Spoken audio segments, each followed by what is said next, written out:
Good morning. अभी हम पर्यावरण भूगोल के बारे में अध्ययन कर रहे हैं जो बीए तृतीय वर्ष के द्वितीय पेपर के रूप में हमारी यूनिवर्सिटी के सिलेबस में निर्धारित किया हुआ है।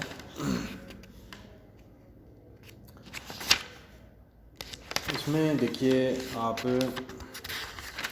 सबसे पहले हम देखेंगे पर्यावरण भूगोल का अर्थ, परिभाषा, प्रकृति और इसका जो विषय क्षेत्र है इसके बारे में हम चर्चा करेंगे। तो सबसे पहले पर्यावरण भूगोल के बारे में जानने से पहले हम पर्यावरण के बारे में जानते हैं। पर्यावरण के बारे में वैसे हमने पिछली क्लास में जाना था, पर्यावरण के तत्वों के बारे में और उनके विषय में हमने चर्चा की थी, लेकिन फिर भी थोड़ा और देखते हैं इसके बारे में। तो पर्यावरण को प्राचीन काल से भूगोल का अभिन्न अंग माना जाता रहा है, लेकिन द्वितीय विश्व युद्ध के उपरांत यह विषय पृथक शाखा के रूप में उभर कर सामने आया है। भूगोल में पर्यावरणीय पक्ष का सर्वाधिक महत्वपूर्ण अध्ययन जर्मन विचारधारा के भूगोलवेताओं ने 18वीं और 19वीं शताब्दी में किया। हम्बोल्ट ने सन 1799 में दक्षिण अमेरिका का भ्रमण करके भूमध्य रेखीय देशों को पर्यावरणीय दशाओं का विस्तृत विवरण वनस्पति भूगोल या प्लांट जियोग्राफी में दिया। इन्होंने सर्वप्रथम ऊंचाई, तापमान, प्राकृतिक वनस्पति तथा फसलों में परस्पर अंतर संबंध स्पष्ट किया था। तो यानी पर्यावरण और भूगोल का जो संबंध है, इसमें जो जर्मन विचारधारा है इसका काफ़ी अहम योगदान था। जर्मन विचारधारा ने इसको बहुत ही नज़दीक से देखा था। और 19वीं शताब्दी की प्रमुख पुस्तक जीवों का भौगोलिक वितरण या the geographical distribution of animals 1876 थी, जो A.R. वेल्स ने लिखी थी। इन कार्यों के उपरांत पर्यावरण भूगोल में भौतिक घटकों के साथ जैविक घटकों के उद्भव एवं विकास तथा वितरण का व्यवस्थित अध्ययन होने लगा। इस प्रकार तो इसमें व्यवस्थित अध्ययन होने लगा और कार्ल लिटर ने पर्यावरण भूगोल के एक अभिन्न अंग के रूप में पृथ्वी तल को प्राकृतिक प्रदेशों में विभक्त करके अपने द्वारा लिखित पुस्तक लांडेर कुंडे में वर्णित किया। मानव भूगोल के जनक फ्रेडरिक रेटजेल ने अपनी पुस्तक एंथ्रोपोजियोग्राफी में पर्यावरण के विभिन्न संघटकों, धरातल की बनावट, जलवायु, वनस्पति आदि तत्वों का वर्णन मानवीय संबंधों के साथ करके पर्यावरण भूगोल के विकास को एक नई दिशा दी। प्रसिद्ध जो अमेरिकन भूगोलविद थी कुमारी एलन चर्चिल सैम्पुल, उन्होंने पर्यावरण भूगोल को सुदृढ़ आधार प्रदान किया था। उनकी पुस्तक जो थी इन्फ्लुएंसेस ऑफ जियोग्राफिक इन्वायरमेंट, उसमें उन्होंने लिखा था कि प्राकृतिक पर्यावरण के विभिन्न तत्वों जैसे भूमि की बनावट, जलवायु, मृदा, खनिज पदार्थ, वनस्पति तथा पशु आदि का प्रभाव मानव शरीर पर तथा उसके जीविकोपार्जन के ढंगों पर पड़ता है। ईसा बोमेन ने इसी क्रम में फॉरेस्ट फिजियोग्राफी पुस्तक लिखी थी, जो 20वीं शताब्दी में पर्यावरण भूगोल के विषय क्षेत्र को और अधिक विकसित करते हुए ब्रिटिश भूगोलवेताओं और बर्टसन ने सन 1905 में सर्वप्रथम विश्व को प्रमुख प्राकृतिक प्रदेशों में विभाजित करने का सफल प्रयास किया।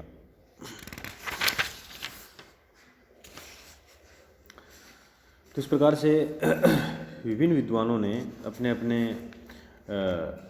अध्ययन क्षेत्र में अपने अपने दृष्टि से भूगोल को परिभाषित किया, पर्यावरण भूगोल के विषय क्षेत्र के बारे में बताया, पर्यावरण भूगोल की महत्ता जो है वो वर्णित की। अब लेखक द्वय ने यानी डॉक्टर B.C. जाट और R.K. गुर्जर ने पर्यावरण भूगोल को परिभाषित करते हुए लिखा है कि पर्यावरण भूगोल की वह शाखा है जिसमें पर्यावरण भूगोल की वह शाखा है जिसमें पारिस्थितिकी तंत्र के विभिन्न संघटकों की प्रकृति, कार्यों तथा उनका परस्पर अंतर्निर्भरता आदि का स्थानीय वितरण के संदर्भ में अध्ययन किया जाता है। भूगोल एक क्रमेन के अनुसार भूगोल का उद्देश्य संपूर्ण मानव जाति और पृथ्वी तल को प्राकृतिक पर्यावरण के क्रियात्मक स्वरूप को समझाना है। तो इस प्रकार से भूगोल और पर्यावरण का परस्पर घनिष्ठ संबंध है। पर्यावरण भूगोल की प्रकृति में विद्यमान जैविक तथा अजैविक घटक मिलकर पर्यावरण का निर्माण करते हैं। इनमें जैविक, अजैविक तथा भौतिक घटकों की प्रभावकारी दशाओं में विभिन्न जीव समायोजन कर जीवन संचालित करते हैं। भौतिक घटकों में स्थल, वायु, जल, मृदा आदि महत्वपूर्ण है। ये जीवमंडल के विभिन्न जीवों को आधार प्रदान करते हैं तथा उनके विकास हेतु अनुकूल दशाएं उत्पन्न करते हैं। प्रसिद्ध विद्वान एंड्री गाउडी ने अपनी पुस्तक पर्यावरण की प्रकृति में पृथ्वी के भौतिक घटकों जैसे भू आकार, जलीय भाग, जलवायु, मृदा आदि को पर्यावरण के तत्वों के रूप में स्वीकार करके इनके साथ जैविक घटकों की प्रतिक्रिया के अध्ययन के रूप में भूदृश्य एवं पारिस्थितिकी तंत्र के मध्य भी घनिष्ठ संबंध बताया है। तो इस प्रकार से जो पर्यावरण की प्रकृति परिवर्तित स्वरूप में अग्रसर हो रही है तो इन निम्नलिखित तथ्यों के अध्ययन को समावेशित किया जा रहा है। पर्यावरण भूगोल की जो प्रकृति है उसमें हम देखते हैं कि हम पर्यावरण के घटकों का अध्ययन करते हैं, पर्यावरणीय शक्तियों का अध्ययन करते हैं और पर्यावरण और मनुष्यों का परस्पर किस प्रकार का संबंध है इसका अध्ययन करते हैं। पर्यावरण की जो भौतिक पर्यावरण की जो प्रमुख गतिविधियां हैं, खाद्य श्रृंखला है, पारिस्थितिकी प्रणाली है, खाद्य श्रृंखला, खाद्य जाल, इन सब का अध्ययन हम इसमें करते हैं। नाइट्रोजन चक्र है, कार्बन चक्र है, इन सब चीज़ों का हम अध्ययन करते हैं। तो ये जो है वो भूगोल की एक प्रकार से प्रमुख शाखा के रूप में पर्यावरण भूगोल जो है वो है। टांसले महोदय 1935 ने जो जैविक संगठनों को महत्वपूर्ण स्थान मिला था 20वीं शताब्दी में, उसमें टांसले महोदय का महत्वपूर्ण योगदान था। इन्होंने पर्यावरण के जैविक घटकों, पादप एवं जीव जंतुओं तथा इनके भौतिक आवास, पर्यावास या हैबिटेट्स के मध्य परस्पर अंतःक्रिया को स्पष्ट किया तथा इस व्यवस्था को पारिस्थितिकी तंत्र शब्द दिया। 20वीं शताब्दी के अंतिम दशकों में पर्यावरण की प्रकृति में पर्यावरण के भौतिक एवं जैविक घटकों का सम्मिलित रूप से अध्ययन किया जाने लगा। अब जो वर्तमान जो नवीन परिस्थितियां हैं पर्यावरण भूगोल में जो ट्रेंड चल रहा है उसके हिसाब से पारिस्थितिकी प्रणाली को काफ़ी अधिक महत्व दिया जा रहा है, पारिस्थितिकी विश्लेषण को काफ़ी अधिक महत्व दिया जा रहा है, स्थानिक विश्लेषण प्रणाली को और प्रादेशिक सम्मिश्र विश्लेषण प्रणाली को, जैवमंडल का अध्ययन और प्राकृतिक आपदाओं का अध्ययन और पर्यावरण में मानवकृत परिवर्तनों की भविष्यवाणी के लिए वैज्ञानिक विकास को भी महत्व मिलने लगा है। अब देखते हैं पर्यावरण भूगोल का विषय क्षेत्र। तो पर्यावरण भूगोल के विषय क्षेत्र में सबसे पहले हम देखते हैं प्रारंभिक समय मनुष्य पर्यावरण भूगोल का विषय क्षेत्र केवल प्राकृतिक संसाधनों के अध्ययन तक के सीमित था, किंतु वर्तमान समय में इसके अंतर्गत संपूर्ण जीवमंडल का अध्ययन किया जाने लगा है। अतः पर्यावरण भूगोल में प्राकृतिक पर्यावरण के संघटकों का पृथक एवं सम्मिलित अध्ययन करने के साथ ही इनमें भौतिक एवं जैविक प्रक्रियाओं के द्वारा विभिन्न स्तरों में कड़ियों या लिंकेज का अध्ययन भी करते हैं। इसके अतिरिक्त मानव एवं पर्यावरण के मध्य पाए जाने वाले अंतर संबंधों के अध्ययन को भी पर्यावरण भूगोल के अध्ययन का प्रमुख उद्देश्य माना जाता है। इस प्रकार पर्यावरण भूगोल के विषय क्षेत्र का निम्नलिखित पहलुओं के अंतर्गत अध्ययन किया जाता है। मानव एवं पर्यावरण के मध्य अंतर संबंधों का पर्यावरणीय संकल्पनाओं के संदर्भ में अध्ययन। तो देखिए, मानव और पर्यावरण के मध्य जो अंतर संकल्पनाएँ हैं ये इनका अध्ययन कई संकल्पनाओं के द्वारा किया जाता है। प्राचीन समय से वर्तमान समय तक मानव और पर्यावरण के संबंध जो हैं वो बदलते रहे हैं, परस्पर परिवर्तित होते रहते हैं। तो उसके हिसाब से जो प्रमुख तत्व हैं, संगठन, प्रक्रम आदि का अध्ययन जो है वो मानव इस पर्यावरण भूगोल में किया जाता है। पारिस्थितिकीय संकल्पनाओं तथा मानव एवं पर्यावरण प्रक्रमों के मध्य अंतर संबंधों का अध्ययन किया जाता है। पारिस्थितिकीय तंत्र का अध्ययन। तो पारिस्थितिकीय तंत्र का मतलब होता है एक ऐसा तंत्र जिसमें कि विविध जीवों में परस्पर एक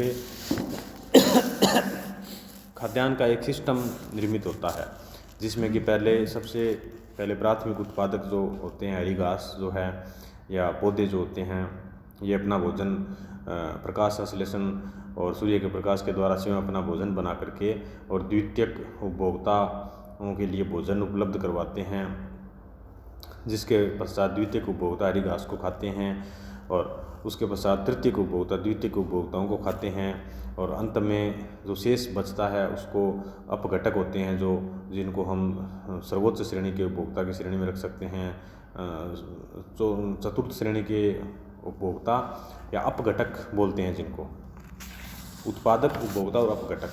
तो अपघटक वर्ग के जो जीव होते हैं वे इनको अपघटित कर देते हैं या इनको डिकम्पोज कर देते हैं। तो इस प्रकार से ये पारिस्थितिकी तंत्र जो है संचालित होता रहता है और इसका भी अध्ययन हम पर्यावरण भूगोल में करते हैं। इसके पश्चात पर्यावरण अवनयन तथा प्रदूषण का अध्ययन। तो पर्यावरणीय अवनयन का अध्ययन किया जाना बहुत ही आवश्यक है और वर्तमान समय की ये बहुत बड़ी मांग है, क्योंकि इस समय पर्यावरण का स्वरूप बहुत ही विकृत होता जा रहा है। निरंतर जो इंडस्ट्रियलाइजेशन बढ़ रहा है, नित्य नवीन जो प्रगति की जा रही है विज्ञान के क्षेत्र में, उससे पर्यावरणीय अवनयन हो रहा है, तो इसका अध्ययन भी बहुत ही इम्पोर्टेंट है। जीव जंतुओं में पादपों की उत्पत्ति तथा उनके वितरण का अध्ययन। तो जीव जंतु और पादपों की उत्पत्ति और उनके वितरण का अध्ययन भी किया जाता है। प्रकृति में जो समस्त प्रकार के जीव पाए जाते हैं, उनका उद्भव है, विचरण कहाँ फैल रहे हैं, विलोपन हो रहा है उनका, तो इन सब चीज़ों का अध्ययन भी हम पर्यावरण भूगोल में करते हैं। जैव विविधता संकट एवं संरक्षण का अध्ययन। जैव विविधता का अध्ययन भी पर्यावरण भूगोल का एक आधारभूत विषय वस्तु है, क्योंकि जैव विविधता हमारे लिए बहुत ही ज़रूरी होती है और प्रकृति में पाए जाने वाले जीव जो हैं वो विविध प्रकार का संतुलन बनाए रखते हैं। अगर मांसाहारी जीव नहीं होंगे तो शाकाहारियों की संख्या बहुत ज़्यादा हो जाएगी और शाकाहारियों को खाने के लिए घास उपलब्ध नहीं होगी। तो इस प्रकार से एक जो प्रकृति का संतुलन होता है उसको बनाए रखना ज़रूरी होता है और उसका लिए हमें जैव विविधता के विषय में जानकारी होना ज़रूरी है। तो विलुप्त हो रही प्रजातियों के विषय में संरक्षण का कार्य भी हम इसके द्वारा कर सकते हैं, उनको बचाने का प्रयास भी हमारे द्वारा किया जा सकता है। वैश्विक पर्यावरणीय समस्याओं का अध्ययन।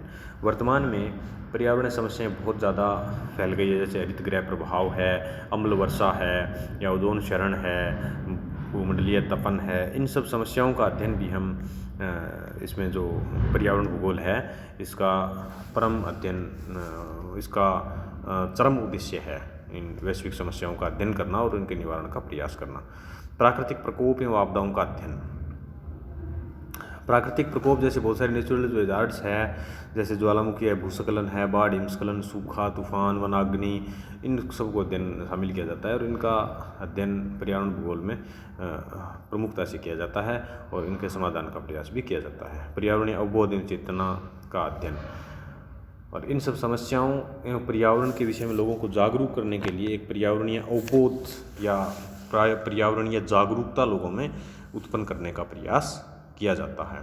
पर्यावरणीय गुणवत्ता तथा प्रभाव का आकलन का अध्ययन, यानी पर्यावरणीय गुणवत्ता का अध्ययन बहुत ही आवश्यक है कि पर्यावरण की गुणवत्ता क्या है और इसमें किस वजह से यह गुणवत्ता रहित होता जा रहा है और इसकी गुणवत्ता को बनाए रखने के लिए क्या उपाय हमारे द्वारा किए जा सकते हैं। इन सब का अध्ययन भी पर्यावरण भूगोल में किया जाता है। पर्यावरण प्रबंध का अध्ययन। पर्यावरण प्रबंध वर्तमान समय की बहुत ही महत्वपूर्ण आवश्यकता है, क्योंकि अगर इसका सही ढंग से प्रबंध नहीं किया जाएगा तो निरंतर विकृत होता हुआ पर्यावरण हमारे लिए बहुत ही बड़ा चिंता का विषय बन जाएगा। तो इस प्रकार इसका प्रबंध किया जाना आवश्यक है, चाहे वो पर्यावरण प्रदूषण को रोकना हो या पर्यावरण में संतुलन बनाए रखने के लिए राष्ट्रीय स्तर पर नीतियों का निर्माण करना हो। इसके माध्यम से हमें पर्यावरण का प्रबंध अति आवश्यक है। तो आज के लिए इतना ही, आगे का अध्ययन अगली क्लास में। धन्यवाद।